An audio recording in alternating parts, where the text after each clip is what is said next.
अब मैं एक ऐसा कवि बुला रहा हूं जिस सुनने में आपको बिल्कुल बुद्धि नहीं लगानी, क्योंकि उसने लिखते में नहीं लगाई। और मैं मोरवी के मंच से 1 लाख रुपए का पुरस्कार घोषित करता हूं उस कवि के कविता पाठ करने के बाद अगर कोई व्यक्ति ये बता दे कि वो किस रस का कवि था। पिछले 20 साल से उस पर रिसर्च चल रही है। मोदी जी ने भी उसे सुना था, 2006 में मैं पहली बार लेके गया था। बाद में प्रधानमंत्री जी ने ये पूछा ये क्या था। मैंने कहा यही आपके बारे में प्रतिपक्षी बोलते हैं। मैं जानी बैरागी को आमंत्रण देता हूं, जो बहुत ही प्यारा कवि है। आप उसे सुनिएगा, देखिएगा, उसकी भंगिमाएं देखिएगा, एक बार जोरदार तालियां बजाइएगा। जानी बैरागी अपना पार्थिव शरीर लेकर आपके सम्मुख उपस्थित है। डॉक्टर साहब ने कहा ना कि आपको दिमाग लगाने की जरूरत नहीं है।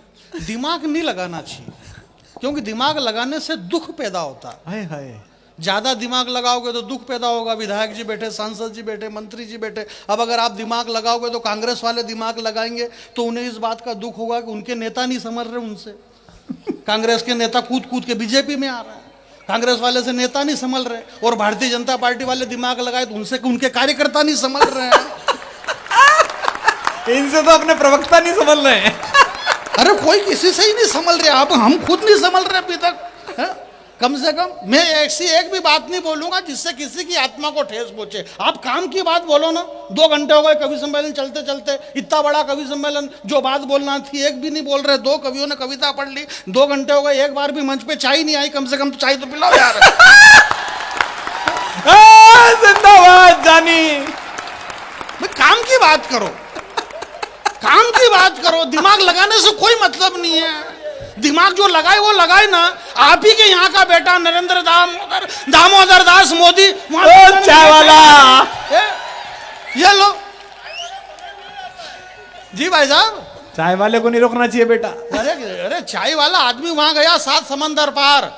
जिस ब्रिटिश गवर्नमेंट के अधीनस्थ हिंदुस्तान 100 साल तक गुलाम रहा, 100 साल तक ये भारत हिंदुस्तान गुलाम रहा ब्रिटिश गवर्नमेंट के। इसी हिंदुस्तान के, इसी गुजरात का एक बेटा जब लंदन में गया नरेंद्र दामोदर दास, तो 7000 लोग वंदे मातरम का जयकारा लगा रहे थे। हमें इस बात का गर्व है मेरे भाई। आपको ताली नहीं बजाना, मैंने कहा क्या कि बजाओ।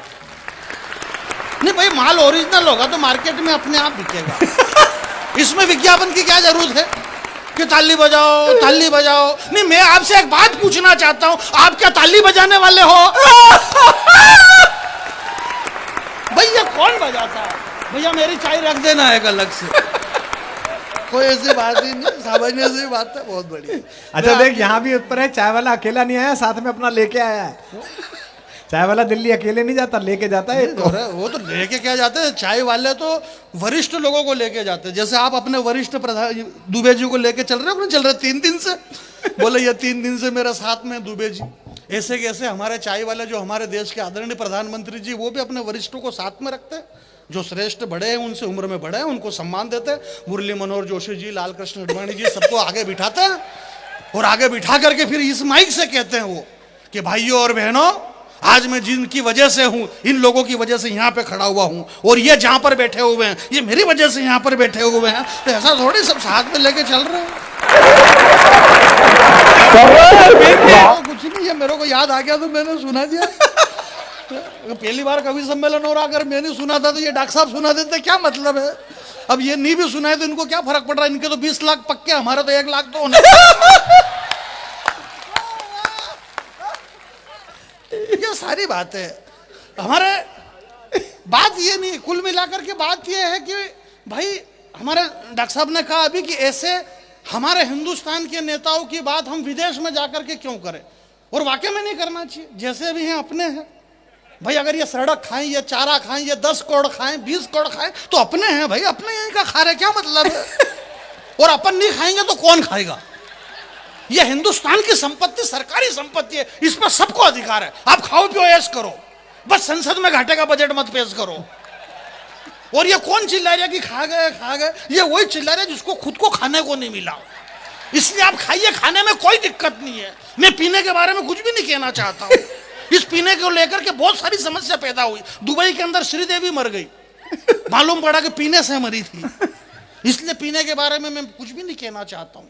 जब तक हम जिएंगे तब तक हम पिएंगे, ये सारे पुराने गाने हैं, ऐसा कुछ नहीं। हमारे अमित भाई ने जो देशभक्ति की इतनी बढ़िया कविता सुनाई, भगवान श्री कृष्ण की कविता सुनाई, गांडीव धारण किए हुए अर्जुन, श्री कृष्ण भगवान रथ के ऊपर विराजमान है, गांडीव हाथ में अर्जुन के है, और अर्जुन गांडीव से तीर चलाना नहीं चाहते हैं। भगवान कृष्ण कह रहे कि चला दे, देख नहीं चलाएगा तो तेरा कुछ भी नहीं बिगड़ेगा, मेरा बिगड़ जाएगा, क्योंकि मैं इसीलिए अवतार लेकर के आया हूँ, इसलिए तू चला दे। तो वो चलवा नहीं कर रहे।